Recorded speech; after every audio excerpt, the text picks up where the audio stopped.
বিশ্বাস শুধু একটা শব্দ নয়, এটা একটা পরিবারের নিশ্চিন্ততার নাম। আপনার দুশ্চিন্তা আমাদের চিন্তার কারণ, তাই ভরসা রাখুন সম্মুক্তা হেলথ কেয়ারে।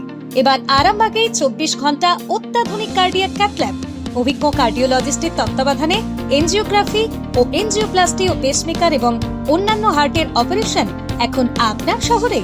আরামবাগের সর্বপ্রথম NABH মান্যতাপ্রাপ্ত নার্সিং হোম এবং NABL মান্যতাপ্রাপ্ত প্যাথোলজি এবং আয়ুষ্মান ভারত প্রকল্পের সুবিধা প্রদানকারী nursing home সম্মুক্তা health care.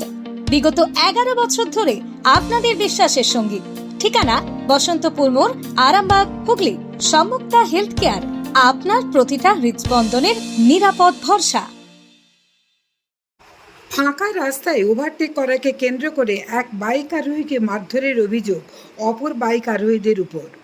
Arambagh Netaji স্কোয়ারের কাছেই এক মাইক্রোফিন্যান্সের কর্মীকে রীতিমতো মারধর গালিগালাজ করার অভিযোগ উঠল অপর বাইক আরোহীর উপর। জানা গেছে, গোঘাট থানার বাসিন্দা, পেশায় একজন মাইক্রোফিন্যান্সের কর্মী যুবক আরামবাগের গৌরাটির মোড়ের দিক থেকে আরামবাগ বসন্তপুর মোড়ের কাছে বাইকে আসার সময় ফাঁকা রাস্তায় ওভারটেক করতে গেলে পাশে আসা অপর বাইকে থাকা চালক সহ 3 জন যুবক তারা নাকি অকথ্য ভাষায় গালিগালাজ করতে থাকে। প্রতিবাদ করায় আরামবাগ নেতাজি স্কোয়ারের কাছে এসে ওভারটেককারী যুবককে নাকি তারা রীতিমতো মারধর করে। নিরীহ যুবকটি পাশাপাশি থাকা আরামবাগ ট্রাফিক পুলিশের সাহায্য চান। পুলিশ এসে জিজ্ঞাসাবাদ শেষে সকলকেই থানায় নিয়ে যায়। স্থানীয় অনেকেই বিরক্তির সঙ্গে জানান, প্রথমত যারা মারধর করেছেন তারা সম্ভবত নেশা করেছিলেন। পুলিশ তাদের মেশিন দিয়ে মদ খেয়েছেন কিনা প্রকাশ্যেই কেন চেক করতে পারতেন অথচ করলেন না। দ্বিতীয়ত, ট্রাফিক পুলিশের নজরদারি নিয়েও প্রশ্ন তুলেছেন অনেকেই। প্রকাশ্যেই তো আরামবাগের ছেলে বলে দাপট দেখিয়ে এক নিরীহ বাইক আরোহীকে এভাবে অনায়াসে মারধর করবে কেউ বা কারা? আর পুলিশের সাহায্য চাইতে গেলে তবেই পুলিশ আসবেন?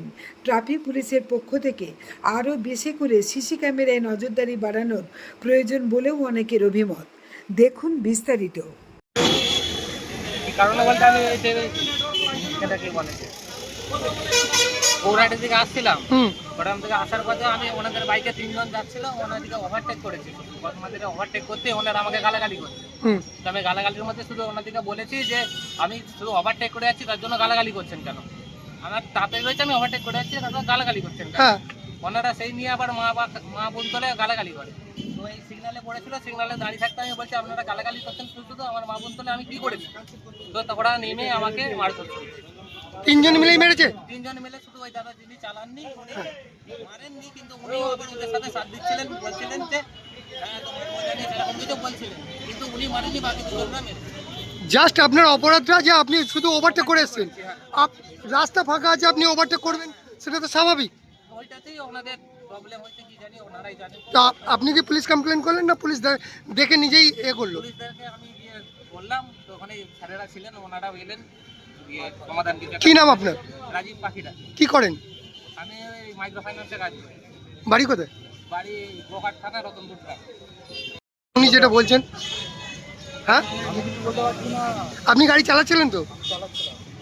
তো গাড়িটা পজিশনটা কীরকম ছিল সেটা তো আপনি বলতে পারবেন। নর্মাল হিসেবে চলছিল, ঠিক হ্যাঁ। আছে। আগে আগে ও আচমকা ওভারটেক মেরেছে, মারার পর ওকে বললো ভাই তুই অত সরে যাচ্ছিস কেন? যে বললো, প্রথমে এগিয়ে গেছে, এদিকে আবার মুখটা ঘুরিয়েছে, উঠে হয়েছে বেশ করেছি। তারপর এরা যখন বলছে, তারপরে মার তুলে গালাগালি দিতে। আপনি গায়ে হাত দেননি সেটা ও বলছে, ও সেটা বলছে যে হ্যাঁ দিচ্ছে, সেই হিসেবে ঝামেলা এখন শুরু ওখান থেকে, ঠিক আছে। তবে দোষ করেছে। কি নাম আপনার? ওভারটেক করছিল, শুধু মাত্র ওভারটেকের জন্য। ওভারটেক করেনি, ওখান থেকে আসছিল, এমন চাপলো আমরা ট্রেনে ঢুকে দিয়ে যেতাম। ও চাপলো, ওকে ভালো কথা দাঁড়া ভাই, কোনখানটায় হয়েছে? সামনে এটাতে। তাহলে ওখানে সিসিটিভি আছে? সিসিটিভি আছে, ওকে দাঁড়াতে বললাম, ওকে মারেও নি, কিছু ধরেনি। ও নিজে হেলমেট খুলে ফেলে দিল, ফেলে দিয়ে ও এমন ওর গাড়িটা এমন ছুটিয়ে নিয়ে এসছে, আমরা দাঁড়িয়ে ছিলাম, ওকে বললাম ভাই দাঁড়া। ওকে মারধর হয়নি, কিছুই হয়নি দাদা। শুধু এই ভদ্র ভাষা যদি বলেন শুধু দাঁড়া, আর তাতে উনি তো বলছেন সামনে দাঁড়িয়ে আছে, আপনার সামনে দাঁড়িয়েছে, আপনি জিজ্ঞেস করুন। উনি যেটা বলছেন কথাটা সত্যি?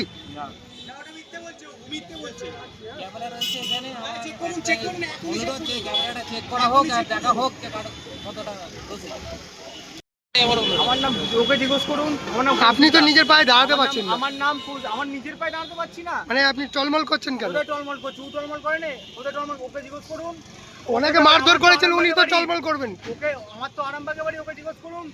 ওকে ও যদি না দাদা, আরামবাগে বাড়ি, আইন সবার জন্য সমান। 100 বার। তো রোডটা আছে, উনি যদি শুধু ওভারটেক করার জন্য বলেন, আপনি যদি গাড়ি চালান, উনি বলছেন তো সেটাই। আপনি আপনি যদি গাড়ি চালান, হ্যাঁ। আপনাকে যদি চেপে যদি ফেলে দেয়, আপনি ছেড়ে দিবেন? তাহলে তো সিসিটিভি আছে, ফুটেজ। 100 বার দেখুন, ওকে দাঁড়াতে যখন বললাম দাঁড়া, পুলিশকে বলেছেন সিসিটিভি চেক করতে? মানে পুলিশকে বলিনি, ওকে যখন বললাম দাঁড়া দাঁড়া ভাই, পুলিশ দাঁড়া। আপনাকে কিসের জন্য আটকালো? পুলিশ আমাকে আটকায় না, ও ডেকেছে পুলিশকে, আমরা আটকায়নি, ওকে দাঁড় করেছিলাম। পুলিশের সঙ্গে আপনাদের কথা হয়েছে? না, পুলিশের সাথে আমাদের সাথে কথা হয়নি, ও ডেকেছিলাম পুলিশকে, ওকে বললাম ভাই তুই এই জিনিসটা করলি, এটা ঠিক করলি? ঠিক, ওই জিজ্ঞেস করুন। এক্স্যাক্ট লোকেশনটা কোথায়? এই তো এই সামনেটা, মৌচাক বসন্ত মোড়ের কাছে। মোড়ের কাছে। ট্রেনে ঢুকে দিতাম, একটা মহিলাকে মেরে দিতাম, তাহলে ও দায় দিত? মানে কি যখন গাড়িটা নিয়ে যাচ্ছেন তা ও মেরে দিত? মানে কি ও যখন চেপেছিল ওকে দাঁড়িয়ে- আপনারা ওকে জিজ্ঞেস করুন। তিনজন বাইকে ছিলেন, হেলমেট ছিল? হ্যাঁ হেলমেট ছিল, অবশ্যই হেলমেট ছিল, একজনের কাছে হেলমেট ছিল, ওর কাছেও হেলমেট ছিল, জিজ্ঞেস যিনি করুন। চালাচ্ছিলেন তার মাথায় হেলমেট ছিল, হ্যাঁ, ওর তাই তো? কাছে হেলমেট ছিল। জ্যোতিষ জগতে অদ্বিতীয় ডক্টর অঞ্জন শাস্ত্রী আপনার উজ্জ্বল ভবিষ্যতের একমাত্র দিশারি।